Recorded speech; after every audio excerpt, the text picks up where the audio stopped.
চিংড়ি মাছ খেতে পছন্দ করে না এমন মানুষ পাওয়া যায় না বললেই চলে। তো চিংড়ি মাছের অনেকেই অনেক রেসিপি তৈরি করে থাকেন। তো আজকে আমি যে রেসিপিটি তৈরি করব সেটা একবার হলেও ট্রাই করে দেখবেন। একদম অথেন্টিক উপায়ে চিংড়ি মাছের মালাইকারি। তো আমি এখানে কোনো নারকেলের দুধ ছাড়াই চিংড়ি মাছের মালাইকারি তৈরি করেছি। তো চিংড়ি মাছের মালাইকারিতে কিন্তু নারকেলের দুধটা দিতে হয়, আর নারকেলের দুধটা দিলে কিন্তু আবার অনেকেরই হজমের সমস্যা দেখা দেওয়া বিভিন্ন ধরনের সমস্যা হয়। তো এজন্য আমি নারকেলের দুধটা স্কিপ করে আজকে চিংড়ি মাছের মালাইকারি তৈরি করে দেখাবো। তো চিংড়ি মাছের মালাইকারি তৈরি করার জন্য আমি এখানে আধা কেজির একটু বেশি, প্রায় 700 গ্রামের মতো বাগদা চিংড়ি নিয়েছি। তো এটা কিন্তু গলদা চিংড়ি দিয়েও করা যায়, বা বিভিন্ন ধরনের চিংড়ি মাছ আছে যেগুলো বাজারে কিনতে পাওয়া যায়। তো চিংড়ি মাছ যে কোনো চিংড়ি মাছ হলেই হবে, একটু বড় সাইজের হলে ভালো হয়।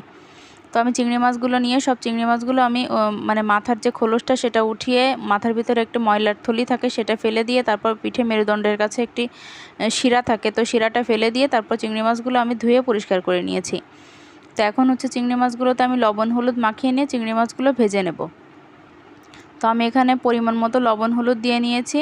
তো এবার আমি একটা প্যানে সরিষার তেল দিয়ে দেবো। তো চিংড়ি মাছের মালাইকারিটা কিন্তু আপনারা সরিষার তেল দিয়েই করার চেষ্টা করবেন, কারণ সরিষার তেলেই বেশি টেস্ট হয়, আমার কাছে মনে হয় এটা।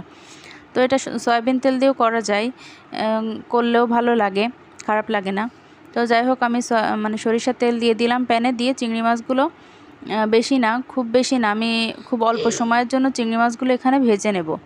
এপাশ ওপাশ ভেজে নেব। চিংড়ি মাছ কিন্তু অল্প একটু ভাজলেই ভাজা হয়ে যায়, খুব বেশি ভাজার প্রয়োজন হয় না। তো আমি এখন আর একটা পাশও ভালো মতো ভেজে নিচ্ছি, মাছটা উল্টে দিয়ে। তো খুব বেশি ভাজতে হবে না, এই পাশ 30 সেকেন্ড আর ও পাশ 30 সেকেন্ড করে ভেজে নিলে কিন্তু হয়ে যাবে। তো এই পাশটাও ভাজা হয়ে গেছে, এখন হচ্ছে আমি মাছটা উঠিয়ে নিচ্ছি।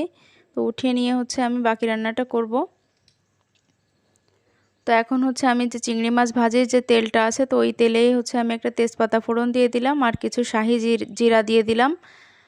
তো শাহি জিরাটা যদি না থাকে তাহলে হচ্ছে এমনি নর্মাল যে জিরা আছে তো সেই জিরা দিলেও হয়, কিন্তু শাহি জিরা দিলে একটা অন্যরকম সুন্দর একটা ফ্লেভার আসে। আর এখানে পেঁয়াজ বাটা দিয়ে দিচ্ছি।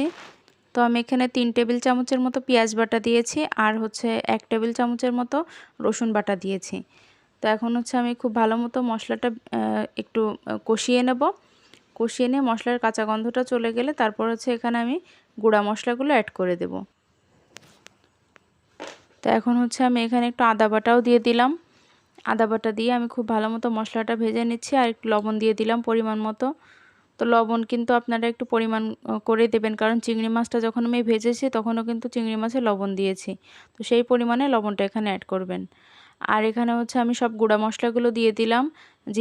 জিরা গুঁড়া, তারপর ধনিয়া গুঁড়া, হলুদ গুঁড়া, আর হচ্ছে লাল মরিচের গুঁড়া, শুকনো মরিচের গুঁড়া যেটাকে বলে।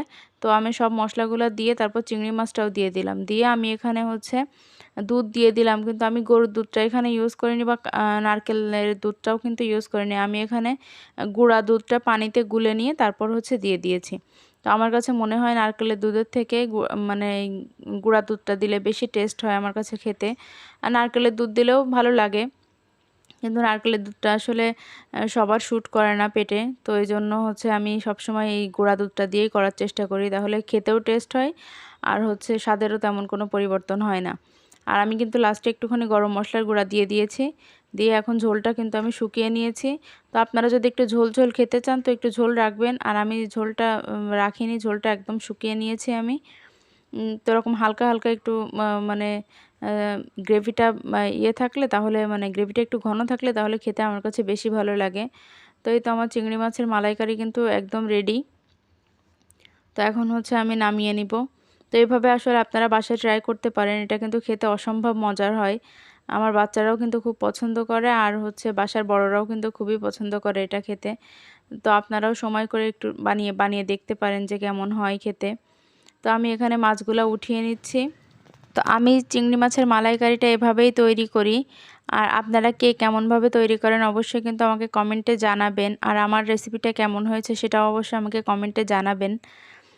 আর যদি আমার ভিডিওটি ভালো লাগে আপনাদের কাছে তাহলে প্লিজ দয়া করে ভিডিওতে একটা লাইক দিয়ে দেবেন, এবং আপনাদের উপকারে আসলে ভিডিওটি আপনাদের টাইমলাইনে শেয়ার করে রাখতে পারেন, যদি আপনাদের ভিডিওটি উপকারে আসে তাহলে। তো দর্শক, এই ছিল আজকের রান্না বাড়া। তো আবার অন্য কোনো দিন অন্য কোনো রান্না নিয়ে, অন্য কোনো রেসিপি নিয়ে আপনাদের সামনে হাজির হয়ে যাব। তো আজকের মতো এখানেই শেষ করছি। সবাই ভালো থাকবেন, সুস্থ থাকবেন, আমাদের জন্য দোয়া করবেন। আপনাদের জন্যও কিন্তু মন থেকে অনেক দোয়া ও ভালোবাসা রইল। আর যারা আমার ভিডিওটি শেষ পর্যন্ত দেখেছেন তাদেরকে অসংখ্য ধন্যবাদ। আর আপনারা যারা এত সুন্দর সুন্দর কমেন্ট করেন আমার ভিডিওতে তাদেরকে অসংখ্য ধন্যবাদ। তো আজকের মতো ভিডিওটি এখানেই শেষ করছি। সবাই ভালো থাকবেন। আল্লাহ হাফেজ।